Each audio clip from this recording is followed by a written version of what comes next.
नमस्कार विद्यार्थी व पालक मित्रांनो, मी ऋषिकेश कुलकर्णी आपल्या सर्वांचं वायब्रंट ऍडमिशन गायडन्स या आपल्या युट्यूब चॅनलमध्ये स्वागत करतो। सर्व विद्यार्थी आणि पालकांसाठी, विशेष करून पालकांसाठी अत्यंत आनंदाची गोष्ट आहे, ते म्हणजे एक नवीन GR आलेला आहे। तो कशा रिलेटेड आहे तर नॉन क्रिमिलियरच्या अटीच्या रिलेटेड आहे। जी उत्पन्नाची मर्यादा होती तर ती मर्यादा कशा पद्धतीने हटलेली आहे, ही मर्यादा कोणत्या प्रवर्गासाठी आहे आणि ऍडमिशन प्रोसेसमध्ये विद्यार्थ्यांना कशा पद्धतीने याची मदत होईल, या सर्व गोष्टीचं आलेल्या फीसच्या संदर्भाच्या गोष्टीचं डिस्कशन या व्हिडिओच्या माध्यमातून करणार आहे। आपण वेळेला विलंब न करता आपण डायरेक्ट GR बघूया। GR काय सांगतो, कुठल्या कॅटेगरीसाठी याचं बेनिफिट आहे, कोणत्या कॉलेजेससाठी याचा बेनिफिट होऊ शकतं आणि काय तयारी असणं विद्यार्थ्यांनी म्हणजे पालकांकडे त्या गोष्टीची काय तयारी असायला पाहिजे, या सर्व गोष्टीचं डिस्कशन आता आपण करणार आहे। आता बघा, याच्यामध्ये महाराष्ट्र शासनाचा एक हे आलेला आहे, GR आलेला आहे। याच्यामध्ये बघा काय सांगितलेलं, महाराष्ट्र शासन इतर मागास बहुजन कल्याण विभाग शासन शुद्धीपत्रक क्रमांक शिववृत्ती 2023 प्र 135 शिक्षण 1। तुम्ही बघू शकता हा GR मोतीमहल हे ऍड्रेस दिलेला आहे। याच्यामध्ये संदर्भ बघा काय, शासन निर्णय सामाजिक न्याय व विशेष सहाय्यक विभाग EBC 2016, त्याच्यानंतर शासन निर्णय व इतर बहुजन कल्याण विभाग क्रमांक EBC 2017 शिक्षण दिनांक 1 जानेवारी 2018 हे आताचा संदर्भ आहे। आता या संदर्भानुसार शासन शुद्धीपत्रक काय आलेलं आहे तर इथे बघा काय सांगितलेलं आहे। बघा,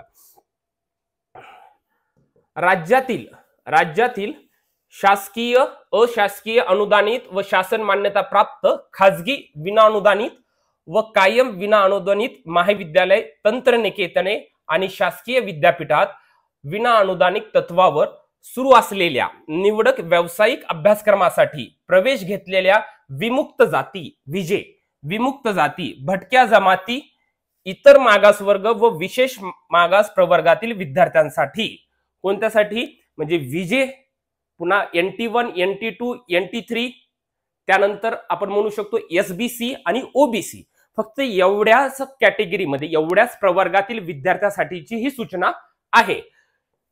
आता याच्यामध्ये काय सांगितलेलं आहे, विद्यार्थ्यांसाठी शैक्षणिक शुल्क प्रतिपूर्ती योजनेअंतर्गत पालकांची वार्षिक उत्पन्न मर्यादा सन 2017-18 या शैक्षणिक वर्षापासून ₹6 लक्ष वरून ₹8 लक्ष करण्यास शासनाची मान्यता देण्यात येत आहे। म्हणजे बघा काय, थोडक्यामध्ये 2017-18ला काय केलं होतं तर 6 लाखापासून म्हणजे 6 लाखापासून मर्यादा ही काय केली होती, 8 लाख केली होती। या सर्व कॅटेगरीच्या सर्वांसाठीच ही मर्यादा केली होती 2017-18 मध्ये। आता आपल्याला काय सांगितलेलं आहे, आता आपल्याला असं सांगितलेलं आहे की सदर शासन निर्णयातील उपरोक्त मजकुराऐवजी खालील प्रमाणे वाचावे। या मजकुराच्या ऐवजी खालील तुम्ही मजकूर लक्षात घेऊ शकतात। आता बघा सेम याच्यामध्ये काय सांगितलेलं आहे, त्याच गोष्टी आहेत, फक्त महत्वाचं काय आहे ते बघू आपण। राज्यातील हे सर्व सांगितलेले म्हणजे आता याच्यामध्ये गव्हर्नमेंट कॉलेज आले, सेमी गव्हर्नमेंट कॉलेज आले, प्रायव्हेट, सर्व कॉलेजेससाठीचं हे शासन हे आलेलं आहे। फक्त डीम्ड युनिव्हर्सिटी याच्यामध्ये इन्क्लूड होणार नाही।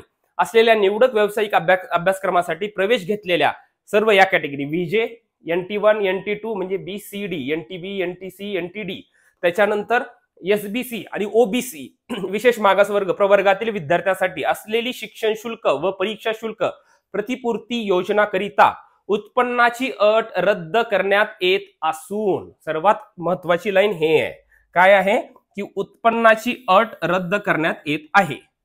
सर्वात अत्यंत महत्वाची गोष्ट आहे। काही पालकांचं थोडक्यासाठी इन्कम जास्त जात होतं, त्यांना याचा बेनिफिट घेता येत नव्हता। कॅटेगरीचा बेनिफिट मिळत होता नॉन क्रिमिनल असल्यामुळे, पण फीस मध्ये त्यांना बेनिफिट भेटत नव्हता। त्याच्यामुळे सर्व विद्यार्थी आणि पालकांसाठी खूप आनंदाची गोष्ट आहे। आणि काय सांगितले महत्वाचं बघा, उत्पन्नाची अट रद्द करण्यात येत असून त्याऐवजी नॉन क्रिमिलियर प्रमाणपत्र सादर करणे बंधनकारक करण्यास शासनाची मान्यता देण्यात येत आहे।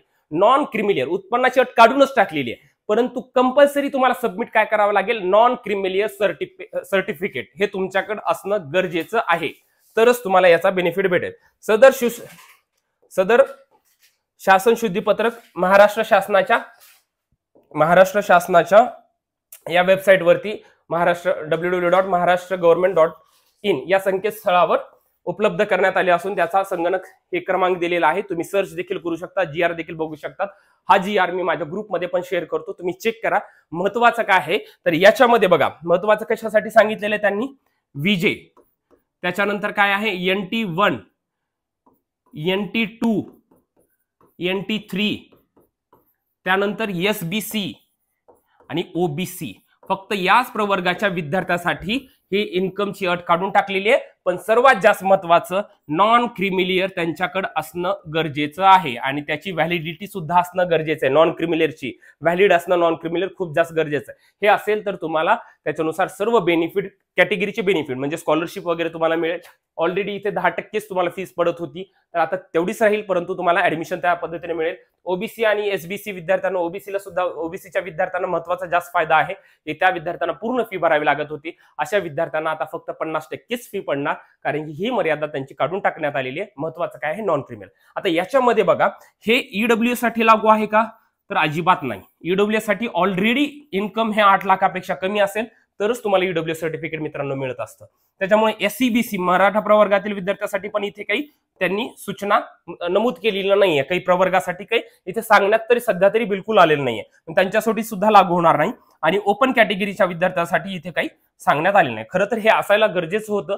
ज्यांचं इन्कम हे 8 लाखापेक्षा, म्हणजे आता ओपन मध्ये इन्कम सर्टिफिकेट 8 लाखापेक्षा कमी असलं तर EBC स्कॉलरशिप मिळते, परंतु जर जास्त असेल तर विद्यार्थ्यांना इथे ते बेनिफिट अजिबात मिळणार नाही. त्याच्यामुळे विद्यार्थ्यांनी हे लक्षात घेणं गरजेचं आहे. आता हे फक्त याच विद्यार्थ्यांसाठी आहे. याच्यामध्ये काही चेंजेस झाले तर आम्ही नक्कीच तुम्हाला सांगू.